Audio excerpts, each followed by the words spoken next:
ಈ ಬಾರಿ ವಾಡಿಕೆಗಿಂತ ಹೆಚ್ಚು ಮಳೆ ಸಿದ್ಧತೆ ಪರಿಶೀಲಿಸಿದ ಸಿಎಂ ಮುಂಜಾಗ್ರತಾ ಕ್ರಮ ಕೈಗೊಳ್ಳುವಂತೆ ಅಧಿಕಾರಿಗಳಿಗೆ ಸೂಚನೆ. ಬೆಂಗಳೂರು: ರಾಜ್ಯದಲ್ಲಿ ಈ ಬಾರಿ ವಾಡಿಕೆಗಿಂತ ಹೆಚ್ಚು ಮುಂಗಾರು ಮಳೆಯಾಗುವ ನಿರೀಕ್ಷೆಯಿದ್ದು, ಅತಿವೃಷ್ಟಿಯಿಂದ ಉಂಟಾಗುವ ಪರಿಸ್ಥಿತಿಯನ್ನು ನಿಭಾಯಿಸಲು ಅಗತ್ಯ ಮುನ್ನೆಚ್ಚರಿಕೆ ಕ್ರಮಗಳನ್ನು ಕೈಗೊಳ್ಳುವಂತೆ ಮುಖ್ಯಮಂತ್ರಿ ಸಿದ್ದರಾಮಯ್ಯ ಅವರು ಗುರುವಾರ ಜಿಲ್ಲಾಧಿಕಾರಿಗಳಿಗೆ ಸೂಚನೆ ನೀಡಿದ್ದಾರೆ.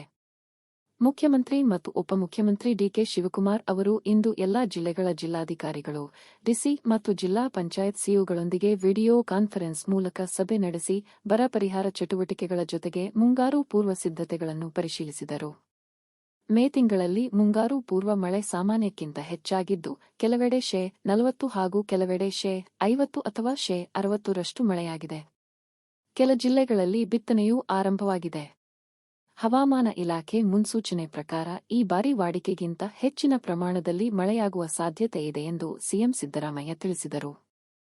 ವಿಡಿಯೋ ಕಾನ್ಫರೆನ್ಸ್ ನಂತರ ಸುದ್ದಿಗಾರರೊಂದಿಗೆ ಮಾತನಾಡಿದ ಸಿಎಂ, ಅತಿ ಹೆಚ್ಚು ಮಳೆ ಕಾಣುವ ರಾಜ್ಯದ ಪ್ರದೇಶಗಳಲ್ಲಿ ಪ್ರವಾಹಗಳು ಉಂಟಾಗುವ ಪರಿಸ್ಥಿತಿ ತಲೆದೋರಿದರೆ ಅದನ್ನು ಎದುರಿಸಲು ಜಿಲ್ಲಾಡಳಿತಗಳು ಅಗತ್ಯ ಕ್ರಮಗಳನ್ನು ತೆಗೆದುಕೊಳ್ಳುವ ಮೂಲಕ ಪರಿಸ್ಥಿತಿಯನ್ನು ನಿಭಾಯಿಸಲು ಸನ್ನದ್ಧರಾಗಬೇಕು ಎಂದರು. ಮುಂಜಾಗ್ರತಾ ಕ್ರಮವಾಗಿ ಹೂಳೆತ್ತುವ ಕೆಲಸ ಆರಂಭಿಸಿ ನೀರು ಸರಾಗವಾಗಿ ಕೆರೆಕುಂಟೆಗಳಿಗೆ ಹರಿದು ಹೋಗುವಂತೆ ಮಾಡುವುದು, ನದಿ ನೀರು ಹರಿವಿಗೆ ಅಡೆತಡೆಗಳು ಉಂಟಾಗಿದ್ದರೆ ಅವುಗಳನ್ನು ನಿವಾರಿಸುವುದು, ಒಟ್ಟಿನಲ್ಲಿ ಜನರಿಗೆ ತೊಂದರೆಯಾಗುವುದನ್ನು ತಪ್ಪಿಸಲು ಎಲ್ಲ ಕ್ರಮಗಳನ್ನು ತೆಗೆದುಕೊಳ್ಳುವಂತೆ ಜಿಲ್ಲಾಧಿಕಾರಿಗಳಿಗೆ ತಿಳಿಸಲಾಗಿದೆ ಎಂದು ಸಿದ್ದರಾಮಯ್ಯ ಹೇಳಿದರು.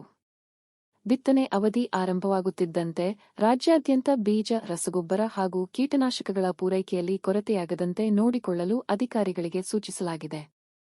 ಜೂನ್ನಿಂದ ರಾಜ್ಯಾದ್ಯಂತ ಸುಮಾರು 80 ಲಕ್ಷ ಹೆಕ್ಟೇರ್ನಲ್ಲಿ ನಿಯಮಿತ ಖಾರಿಫ್ ಬಿತ್ತನೆ ಆರಂಭವಾಗಲಿದೆ ಎಂದರು.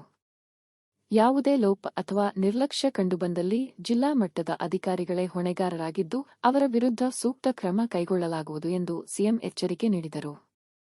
ಇನ್ನು ಬರ ಪರಿಹಾರಕ್ಕೆ ಸಂಬಂಧಿಸಿದಂತೆ ತಮ್ಮ ಸರ್ಕಾರ ಸುಮಾರು 34 ಲಕ್ಷ ರೈತರಿಗೆ ತಲಾ 2,000 ರೂ.ಗಳನ್ನು ನೀಡಿದೆ ಮತ್ತು ಕೇಂದ್ರದಿಂದ 3,454 ಕೋಟಿ ರಾಷ್ಟ್ರೀಯ ವಿಪತ್ತು ನಿಧಿ ಎನ್ಡಿಆರ್ಎಫ್ ಬಂದಿದೆ.